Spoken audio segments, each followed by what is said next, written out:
Nothing could convince Prof to lock his hair again. Not after what happened last time.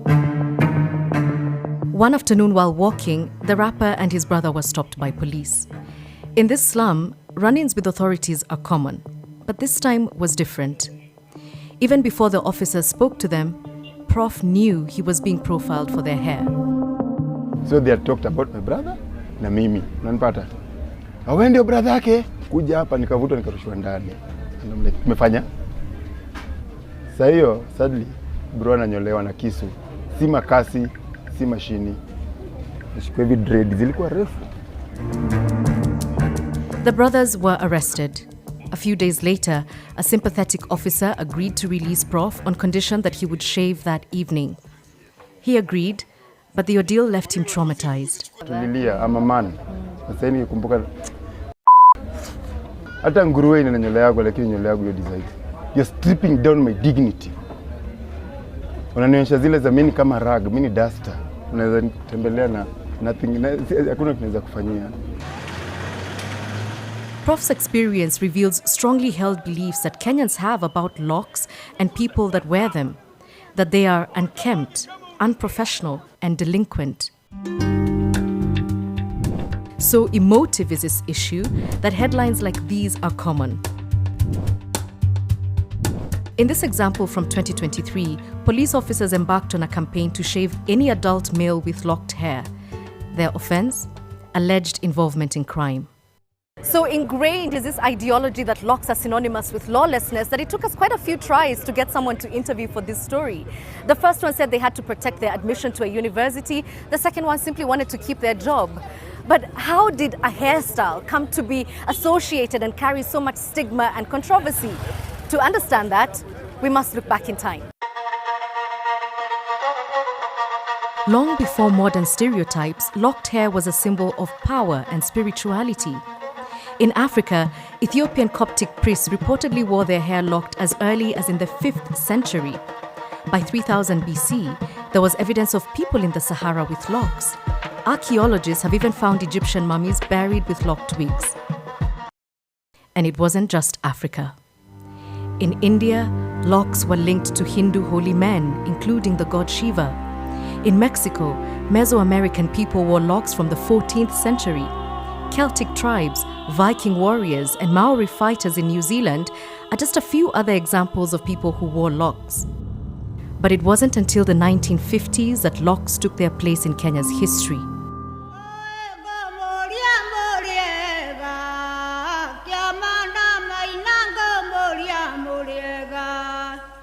A group of guerrilla fighters pushing for the country's independence emerged from the forest with their hair matted into freely formed locks. The Mau Mau became synonymous with locks. Locks became defiance. Defiance became a dreaded crime. In post-colonial Kenya, locks would re-emerge, this time as a symbol against an oppressive regime. In the 1980s, activist Koigi Wawamwere grew out his hair while in detention after he was denied a comb. The government tried to shave him. He refused. He took them to court and won. Koigi kept his locks for 13 years, cutting them only after the president left office.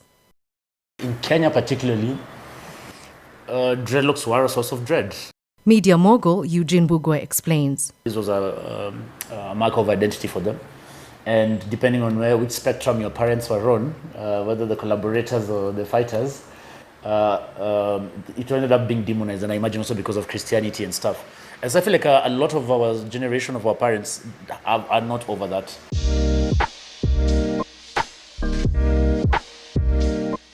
Eugene locked his hair more than a decade ago. Since then, he's enjoyed an evolving relationship with his locks. As a successful founder and CEO, he is free to wear his hair as he chooses. However, while his choice of locks is praised as being original or edgy, the same hairstyle is regarded with suspicion on artists or less established people. In Kenya, locks have become a visual marker through which class and respectability are interpreted. Eugene knows this and admits it informs some of his hang-ups. I'm not comfortable with my hair open. I don't know, it always feels untidy, uncomfortable. I barely ever have it down, which I think has contributed also to me being able to get ahead corporate-wise despite them, which is a problem in itself, because what is wrong with African hair flinging out and being let loose?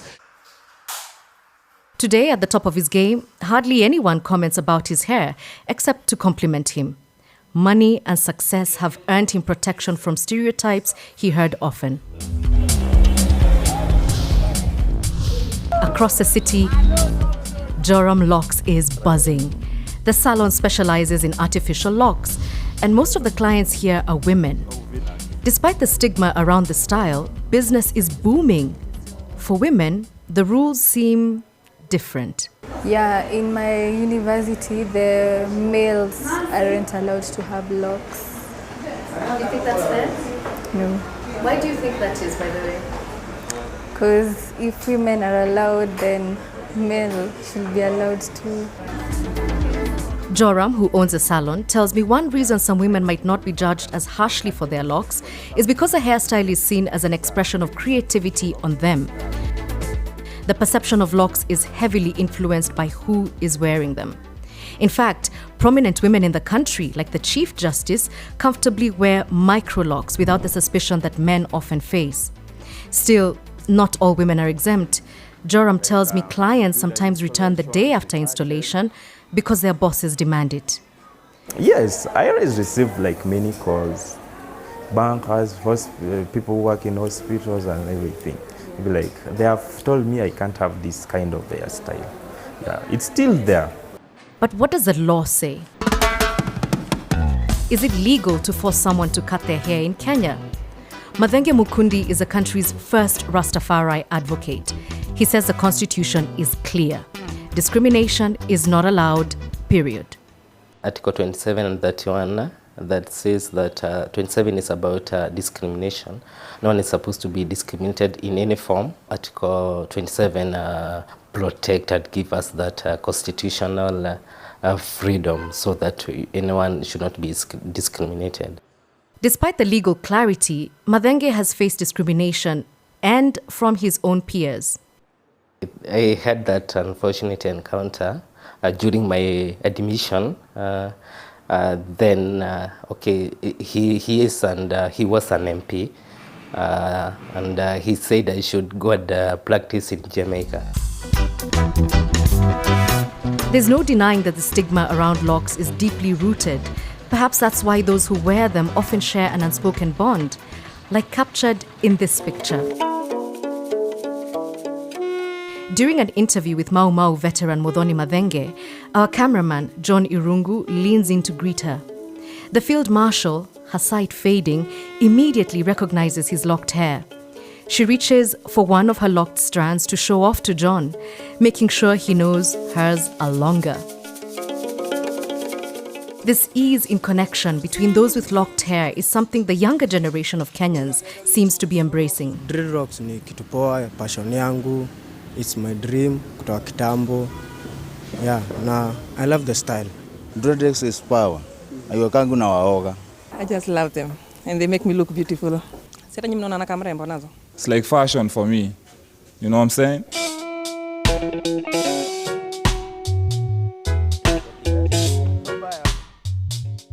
So, what would it take to end the stigma around locked hair?